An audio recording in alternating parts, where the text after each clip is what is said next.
دا خبره یاده کړئ ګوره چې کوم سړی بندگی یوازې د الله کوي په طریقه د رسول الله صلی الله علیه وسلم کوي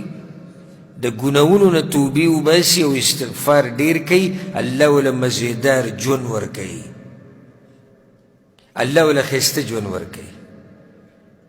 ځکه سورة النحل کې موږ سره تېر شوي دي که نه مخکې فلنحینه حیاة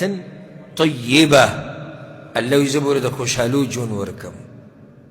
زه به ورله ښایسته ژوند ورکم او ځکه د دې نیک سړي ژوند د ډېر د خوشحالو نه ډکي ژوند ګورې په دې نه د خوشحالو نه ډکېږي چې تا سره پیسې ډېرې او مزدوري ډېره کوې او دنیا در سره ډېره نه نه ورب الکعبه په دین کې چې کومه خوشحالي پرته ده او کوم ښایسته ژوند الله دینداره سړي له ورکوي او کوم ښایسته ژوند چې الله اهل علمو له ورکوي او کوم ښایسته ژوند چې الله د علم خاوندانو له ورکوي او تقوادارو له ورکوي دا ژوند د باچایانو سره هم نشته دومره د خوشحالو ډک ژوند الله نصیب کوي ورته خو د دې نه خبرېږي هغه سړی چې څوک پکې دننه راشي او پخپله یې وي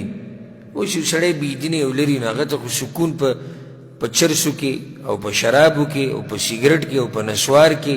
په دې کې ورته سکون ښکاري یا په غزلو کې په ټپو کې په سندرو کې په سکون پسې هلته ګرځي خو دلته الله وایي نه که تاسو یک یوازې زما بندګي وکئ او د دې پیغمبر تابعداري وکئ او الله ته رجوع وکئ د ګناهونو نه توبه وباسئ الله وایي زه به درله ښایسته ژوند درکړم الى اجل مسمى څه وخته پورې ولې څه وخته پورې مرګ به راځي که نه داسې خو نشي کېدی چې دنیا کې به د همیشه دپاره نو څه